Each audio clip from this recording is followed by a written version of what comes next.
Hi, and welcome to the Room for Reinvention podcast. My name is Kim Conant. I am your host. I'm really excited for today's episode. I have guest Dr. Wendy O'Connor. She's a positive psychologist and life strategist for women. She coaches women on overcoming self doubt and limiting beliefs so they can step into unstoppable confidence and design a life they love. She's a Stanford graduate with a doctorate in clinical psychology, and she's helped thousands of women worldwide live their best lives. I've known Wendy for years, and I've had friends work with her, and I've been part of her workshops as well. And I know that this podcast today, this episode with her, is going to be a special one. So here we go. Hi, Wendy. Thank you for being on this episode today. I am so excited to be here. I'm excited to have you here as well because it will be nice to have an expert. You're a positive psychologist. I know that you work with women to help transform their lives. And we would love to be able to hear about the work that you do. As you know, this podcast is dedicated to people who want to transform their lives, reinvent themselves. And there's some women who don't know where to start. So it's going to be great to have you on today. Thank you.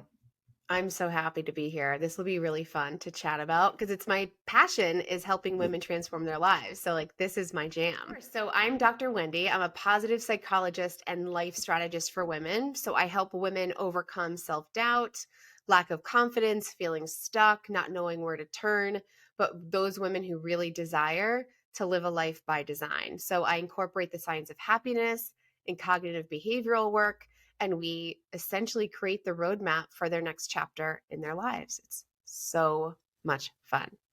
Wow. So you were a psychologist before you started Yes, coaching. that's right. So Okay. I was And a psychologist for a number of years and before I transitioned into coaching, which I did during a tough chapter of my life when I was seeking more than just the status quo. So I had three daughters in 15 months.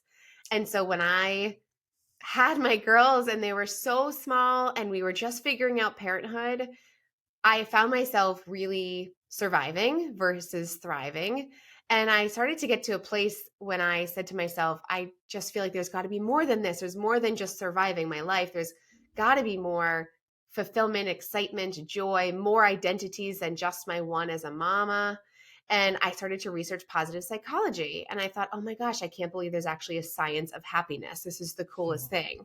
So I first totally. dove into it for me to be like, okay, how do we take it up a notch here? How do I get beyond just checking the boxes, going through the motions, Groundhog Day with the three kiddos?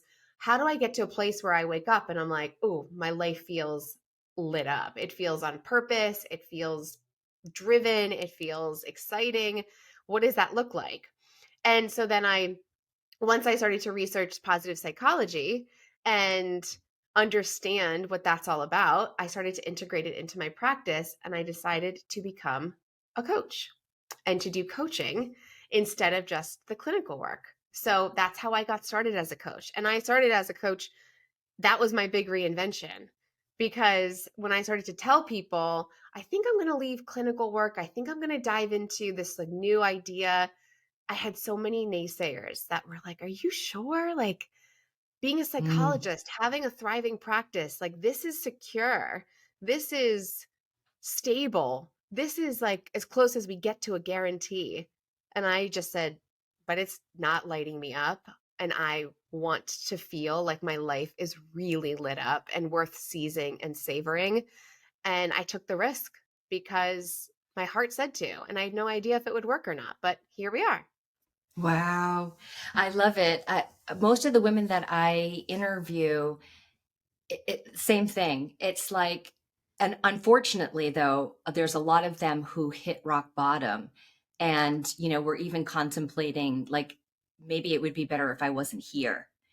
And so once they hit that, they were like, wait a minute, no, they have children, they've got lives. And something happened. Either it was, for some people, it was their faith and their church, or, they met people like you and worked with coaches that really helped them. How do you reach how do you reach people who want to live by design but feel like it's just impossible? Like, the reason why I ask that is that I remember for years when I was stuck in this cycle where I was just in the reaction mode, like you were just describing. I was not thriving. I was just like responding, and I was, too wrapped up in my emotions. So, how do you think somebody starts their transformation journey, or how can you help them with those steps? Well, first of all, my question is, what do you think makes it feel impossible? Where's that story of impossibility coming from?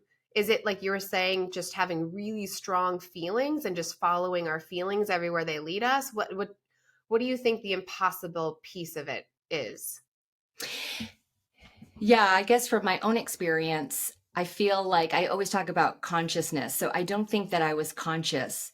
So, I always have this example that I use, which I had these books on my shelves, Eckhart Tolle, Brene Brown, all of the, Deepak Chopra. And I had opened them and I saw that I had read them before and they were underlined and there was notes. And I'm like, oh my God, I do not remember reading these. So number one, I wasn't really conscious of how I was acting. And I think when you feel so overwhelmed, you just are in survival mode. That's right. And that's why, like, these women, when they hit rock bottom, it was like that slap across the face that really kind of shook them and woke them because there was nowhere else to go. Yes, So, that's right. yeah. So I think that once you kind of become conscious and then you can learn um, different ways, like, and that's the best time, I think, to not one of the best times, but it's a good time to start working with a coach like you because you do start to learn that you don't have to be trapped in those thoughts. Like, you're telling That's right. yourself a story. I was attached to my story. Of That's what it was. course. That's right. And your story served you in some ways. There were some benefits we get from our story, otherwise, it wouldn't exist. Usually, it's survival or it's safety, security, it's familiar. So, there's something that really benefits us to staying in line with that story. But what happens for a lot of women is we realize that the way we're living our life or the way we're thinking about our lives aren't serving us in this chapter. We're not Mm, happy. We're living on the defense instead of the offense. We are reacting instead of responding. We're letting big feelings make our decisions for us. We're just trying to hustle our way through life.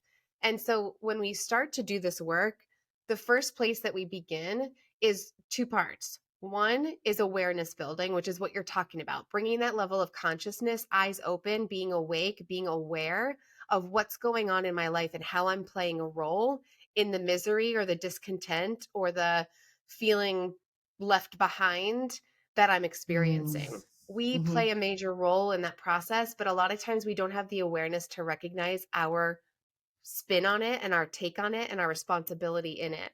So, awareness is key, and that's where we start building that awareness around our thought patterns, our behavior patterns, the habits that we engage in that actually might be sabotaging us from being where we want to be. But the other part really is a reconnection. So we often notice that we feel the least content in our lives when we're the most disconnected from our true selves. And mm, it's not until we do that work of building awareness and building a reconnection to self that now we feel like we can finally start to see where change might be possible. But in your example, when you're in survival mode, it's almost like you're hovering above the earth and you're just kind of spinning above here. So we're not tethered to the ground. We're not connected to who we are. We may not even know what we value, what we desire, what our preferences are. I mean, I've had women that come to work with me and they're like, I don't know my favorite food. I don't know my favorite color. Should I have one? What's wrong with me? I don't have one. wow. We don't even realize like how active we are in perpetuating the very cycles that keep us feeling trapped or paralyzed or stuck. But awareness building and reconnection to self are the two key places to begin. Then when our brains start to see that that's possible, that there's when I build awareness, I see what's actually happening, which empowers me to make change. And when I build a more of a connection to self, I feel empowered to prioritize finding out more about who I am and what I desire.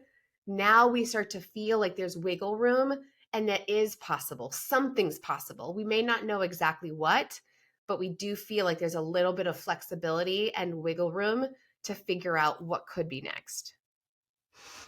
Yeah, it's really powerful. I was writing some notes down because I think that when you are in survival mode, you're not connected to yourself. And then when you do start to connect to yourself, and I think that this is something that I've been doing the last few years, is you kind of have to kind of get to know yourself. like like the woman said, I don't know my favorite color. I was at an event a couple weeks ago, a monthly group that I go to. We're doing the artist way. And someone had asked me similar questions. And I was like, oh my God, I don't know. And because when you're not connected to, like, even now, because I have done that work and I'm on that journey, I don't always feel like I trust myself. That's right. That's huge, It's because that's, huge. yeah, I have to still work on that. We have learned to disregard our truth and to dismiss ourselves. Yeah, so when we find ourselves disconnected, we need to realize that we have spent so much time dismissing ourselves, dismissing who we are, minimizing our preferences, minimizing our wants, our desires. So it's not unusual for women to not have the answers to what do you want next, or to what's your next goal, or to what do you prefer, what do you want for dinner, because we've been so conditioned to just put that all behind us and just focus on the people pleasing or the Mm. overachievement or the success that we have been prescribed, this path we've been prescribed to follow that many of us realize leads to a total dead end. So, this idea of reconnecting with self is all about learning to trust self again and learning to prioritize who we are and how we feel about ourselves as the number one thing that we focus on in our lives. Everything else gets to be like the gravy. But if we Mm. don't have a trusting, worthy relationship with self, nothing else your life will not be reflected the way you want it to be in that mirror. Yeah, and I think, talking in reference to another thing that you had mentioned, is I don't think you have to, like, and you're not saying this, that you have to hit rock bottom. It's like so many women that I know who are trying to do all the things that they think that they should do and get the success, and they've got the house and they've got this killer job and they've got the kids, but they're not happy. And they're like, oh, why should I complain? Um, and so that is a wonderful thing too, when somebody kind of awakens and, like you did, I want more out of my life. I don't want to just like check the boxes. And That's so, right. right, having that opportunity to live by design. So there's both sides to it. You can be super successful, but you're just checking the boxes and not thriving and not really connecting to what you could do. And then the Right. other one where you're kind of trapped in that limited beliefs and, in sort of a negative cycle. Yeah, I feel like that's why this message that I'm working on spreading everywhere I can is so important. It's because we don't have to hit rock bottom to make a change. We don't Exactly. have to wait until the ground falls out to make a shift in our lives. We get to make a shift. We get to give ourselves permission to make a change the second we desire it or notice that we want it.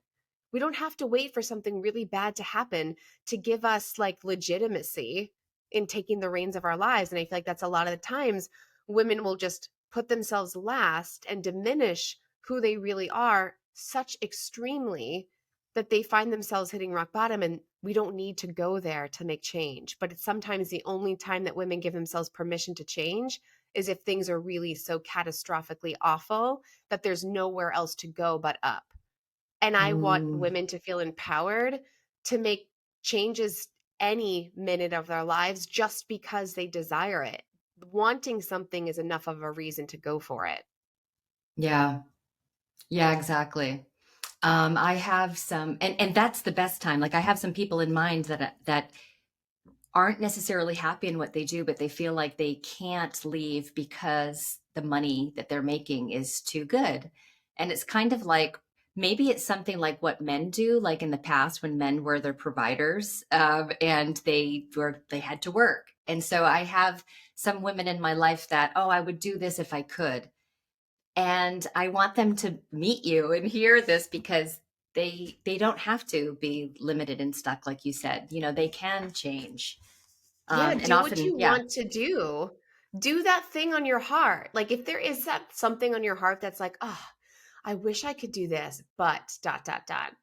What would happen if you made just as much money or more doing the Mm, thing that you really desire? Why are you assuming you can't make the same money or more doing the thing you actually want to do? Why are we trapped in this story that this is the only place that I could create wealth or this is the only place that I could bring home this paycheck?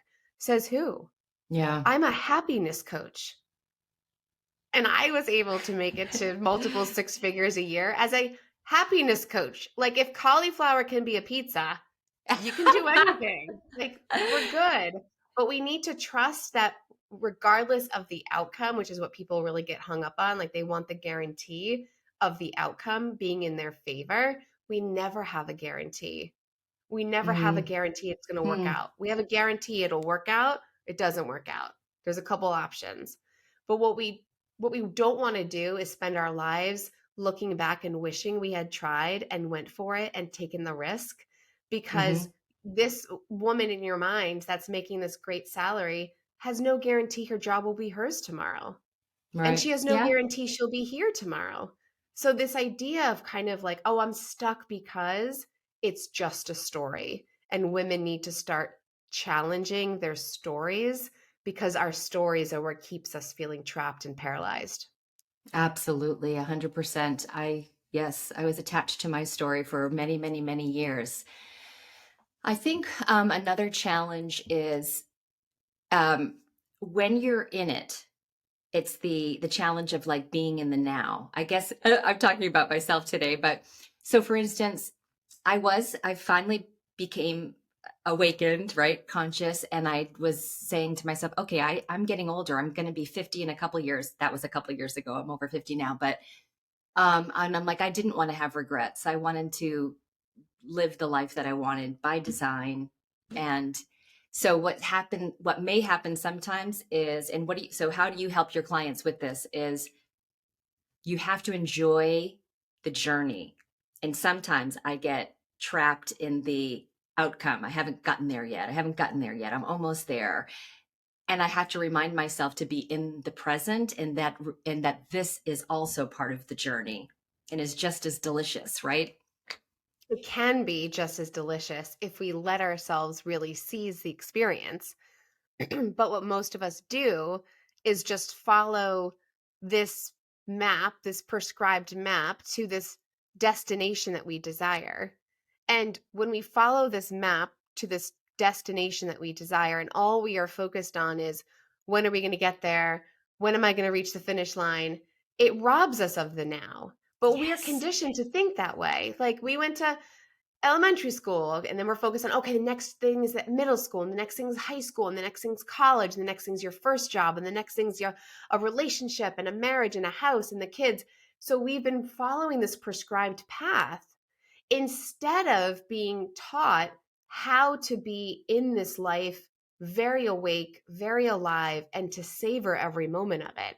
We've always Mm. been taught to focus on, well, what's the next thing? I made it here, so what's next? Instead of being able to teach ourselves how to enjoy the journey, we put all of our eggs in the basket of what's at the finish line. We don't know what's at the finish line. We don't know if we'll necessarily, if that finish line is going to look the way that we hope. But what we Mm. do know is the more that we're future oriented, the less that we're able to really enjoy our lives. The less we're able to cultivate positive emotions over the course of the journey. That's a big piece of our happiness is cultivating positive emotions. We can't do that if we're just so focused on what we don't have yet. Wow. It's so true. You get married, and what do people ask you? So, you guys Yeah, want to well, have kids? And you yeah, just when are got the babies married. coming? And then you Right. have a baby, and they say, so, do you guys want another one? And you've got the newborn in your arms. That's You, right. you are not conditioned to bask in it and enjoy it. It's always what's next.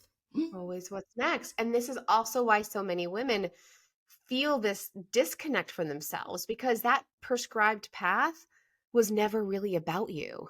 It what never took into account your strengths, your values, your desires, your goals. You just followed the breadcrumbs because you were told to.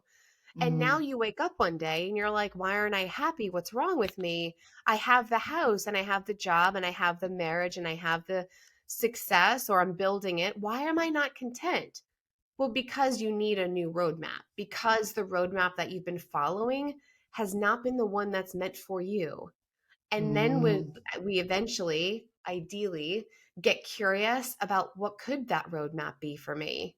If I was living uniquely my life and not a prescribed path, what might that look like? What could that be like? And this is where we start to create change. mm. And that's exciting. It's exciting when you finally realize, wait a minute, I created this mess. That's what helped me, right? I was a victim. I was like, oh, I got divorced. Oh, my childhood. Oh, I blamed everybody. And the minute that you take responsibility, it's like, oh, I created this. But then you say, wait a minute, if I created this, I can create whatever I want. Whatever you want. Whatever you want. Absolutely. Yes. Like, well done breaking free from that story, because that victim mentality is very addictive. We get Hmm. entrenched in it. We really believe it as true. And honestly, there's times that I've had women that will get frustrated at the idea that they can take more ownership over their lives because there's such an attachment to the story about how it's impossible for them. Instead of Wow. starting to get curious about feeling empowered to make change, it's very easy for us to just get stuck in the old story because it's the only thing we might know. And because so much evidence has supported that story that we've actually not even consciously created in our lives. So it Yeah. can be a multiple layer experience of working to undo the old programming and to really invite in and to receive and to take responsibility for new programming, new thoughts, new beliefs, new choices. Not everyone's going to be as on board as you were when you got to that place Oh where you my were like, that's goodness. it. Okay, so I have a couple more questions for you. I guess maybe do you, when you're working with women, is it in groups or do you do one-on-one or do you do both? I do both. So I have my mastermind up leveled. So this is for women who are really wanting to get past self doubt, holding themselves back, overthinking, staying in toxic old habits and patterns that they want to break free from. And so we meet weekly in a live coaching call and talk all about boundary setting, building confidence, leaving relationships, starting businesses, everything you could imagine related to living a life by design we talk about. Nice.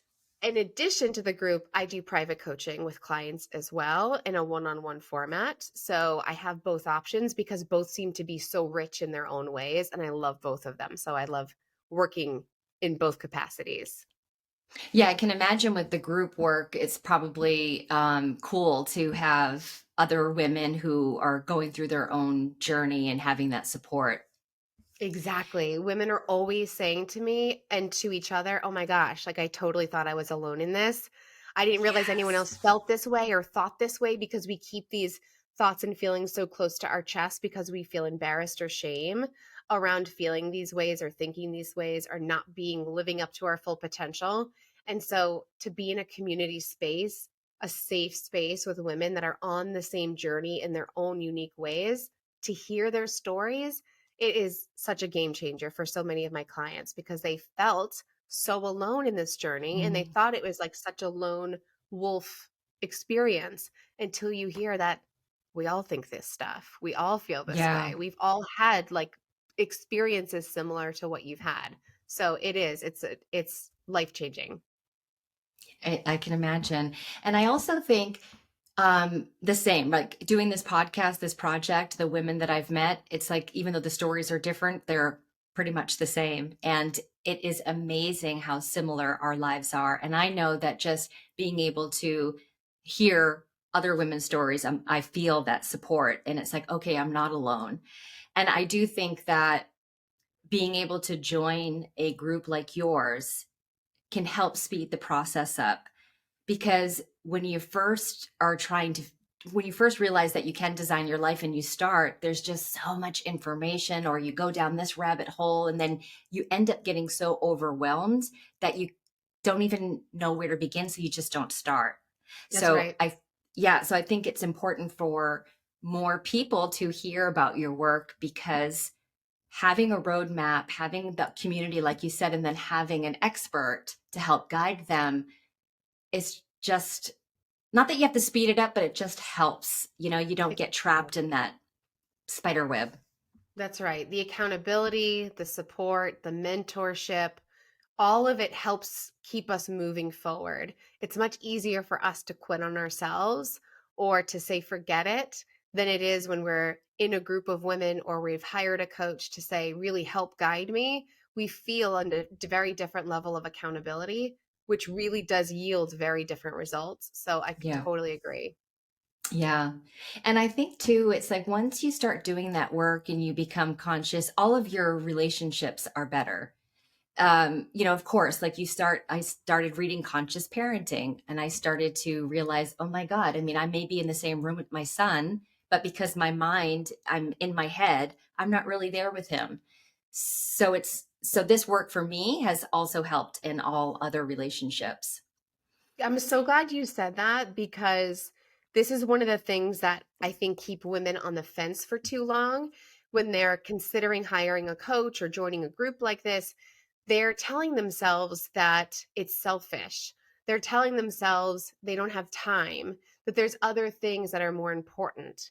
And what they don't realize is the incredible domino effect over the course of their entire life.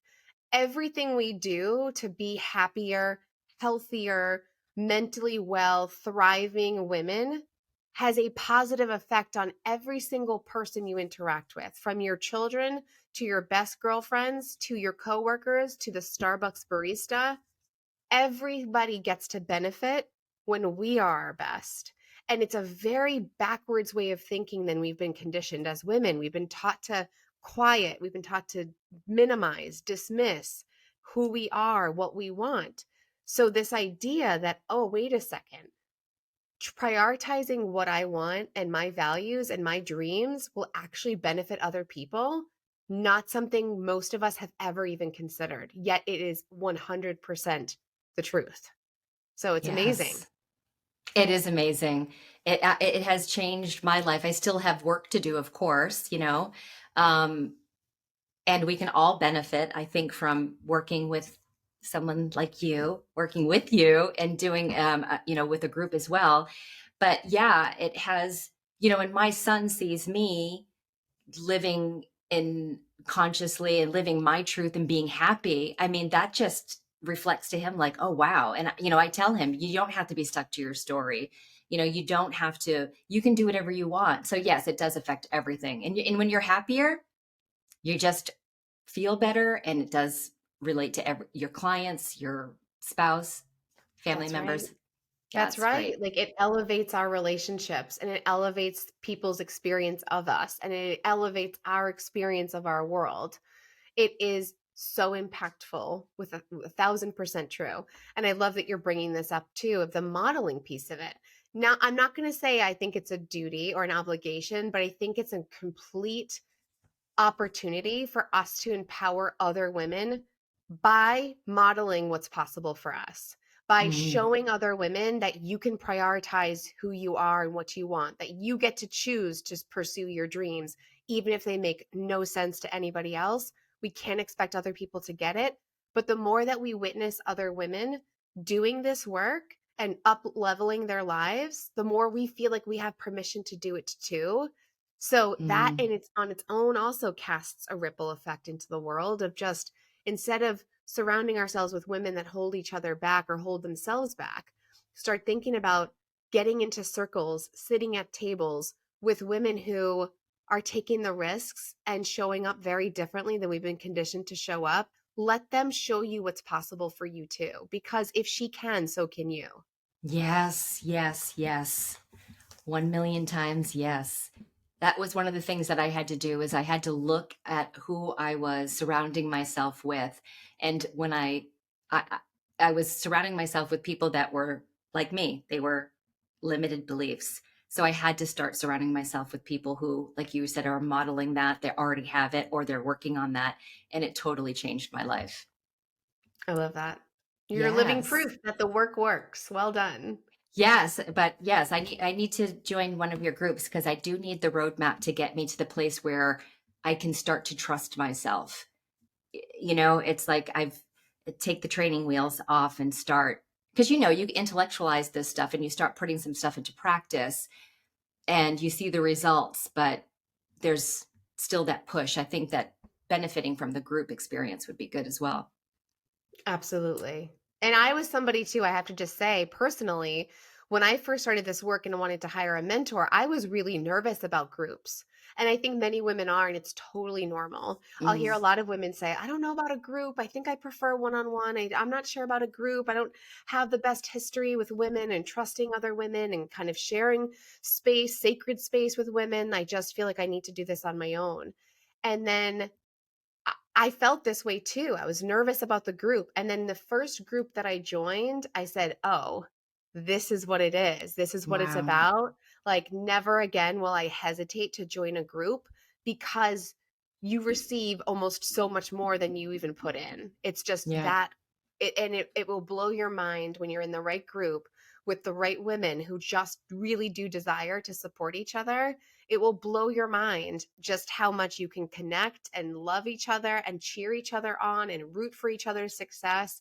Like, that's everything. So, yes, for all the women Yes. who are nervous about groups, first of all, so common, many of us are. But second of all, try it, test it out, experiment, because it's the only way to really know. And I feel quite confident saying there's a very good chance you're going to be so happy you made that decision. Yeah, how empowering and also healing. Because if we do have that mistrust with people, or you're shy or have some sort of social anxiety, it can be very healing as well. Totally. Well, Wendy, I want to thank you so much. This has been amazing. And can you tell us where we can find you? Yes, yes, definitely. So Instagram is a great place to find me at Dr. Wendy O'Connor. We can throw it in the show notes. So if you have questions Yep. about private coaching or my group mastermind, shoot me a DM. Feel free to ask me any questions. I'm always a message away. So I love hearing from followers that are like, Wendy, can you add this into your content? I'm really curious about this topic. Or could you support me with this? Would this be the right fit? Feel free to message me anytime. Oh, and I wanted to also give your listeners a discount code. So I will be sharing with you afterwards, and we'll include that in the show notes as well, so that just for your listeners, you will get a discount code on my programs. Oh my goodness. Thank you so much. That's exciting. Of course, it is exciting. All right. I'll make sure to have all of the information in the show notes, like you said. And thank you again, Dr. Wendy, for being here.